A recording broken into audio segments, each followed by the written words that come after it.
un des sujets du Code du travail auquel le gouvernement prévoit de s'attaquer, si on s'en tient au document qui est paru dans la presse, c'est la réglementation des contrats à durée déterminée et des contrats d'intérim, les contrats temporaires.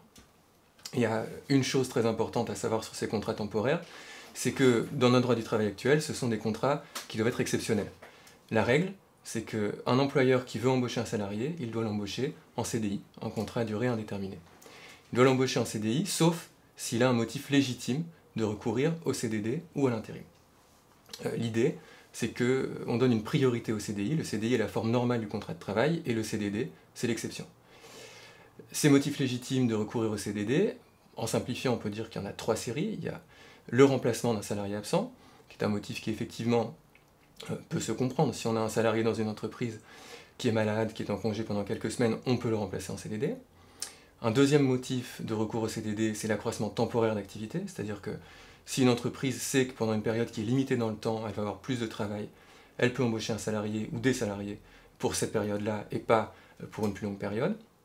Et puis on a une troisième série de motifs de recours au CDD qui sont les contrats saisonniers, qui concernent pour l'essentiel le tourisme et l'agriculture, les contrats vendanges, les animateurs de vacances, etc.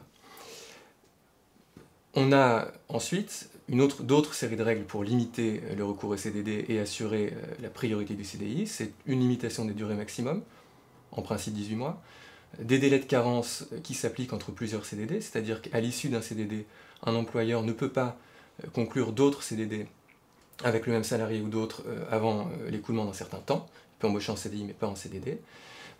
Voilà, ça c'est dans les grandes lignes le régime actuel du CDD.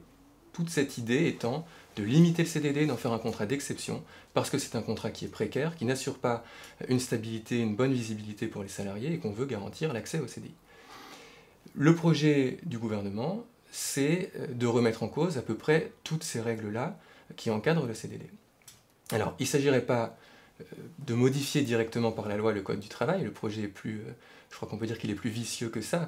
En réalité, on permettrait aux employeurs de conclure des accords collectifs au niveau de l'entreprise, pas de la branche, pas du secteur d'activité, de l'entreprise, des accords collectifs dans lesquels on prévoirait des règles plus souples, moins contraignantes pour l'entreprise. On permettrait à l'employeur de négocier des règles plus souples sur les cas de recours, les raisons qui permettent de conclure un CDD. Alors, on ne sait pas en l'état actuel si ces accords collectifs pourront aller jusqu'à ajouter de nouveaux cas de recours, parce que si c'est le cas, ça permettrait un accès très large, très ouvert au CDD. On peut très bien imaginer un employeur qui s'autorise par accord collectif d'entreprise à conclure un CDD pour faire face aux besoins liés à l'organisation de l'entreprise. Ça, c'est le genre de formule qui ne veut absolument rien dire, mais que les entreprises adorent. Avec un motif comme ça, vous concluez un CDD quand vous voulez. Si dans le même temps, vous négociez sur les durées maximum et que vous les allongez, si vous réduisez, voire vous supprimez les délais de carence, vous arrivez à une situation où dans l'entreprise en question, on peut conclure des CDD tout le temps, pour autant de temps qu'on veut, et les renouveler autant de temps qu'on veut. Pour les salariés, ça présente, à mon avis, au moins 3 séries de conséquences négatives. Première conséquence négative, précarisation, évidemment, de l'emploi. Vous n'avez pas de CDI, vous ne savez pas jusqu'à quand vous allez travailler dans l'entreprise, si on va renouveler votre contrat quand il arrivera à son terme, donc c'est évidemment une situation qui n'est enviable pour personne. Deuxième série de conséquences, là on est sur une conséquence par ricochet, c'est que plus on précarise l'emploi par le CDD, plus on rend difficile pour un salarié la défense de ses autres droits. Je donne un exemple tout simple, vous faites des heures supplémentaires, le patron ne vous les paye pas, est-ce que vous allez oser réclamer, et puis protester, insister si on ne les paye toujours pas, alors que votre CDD s'achève dans 2 semaines et que vous attendez de savoir si l'employeur voudra bien vous prolonger? Manifestement, non, vous n'allez rien dire, et vous allez oublier le paiement de vos heures supplémentaires. Et puis troisième conséquence, troisième ricochet, on va, avec l'assouplissement du CDD, dans cette réforme, affaiblir les possibilités de défense prud'homale qui existent actuellement.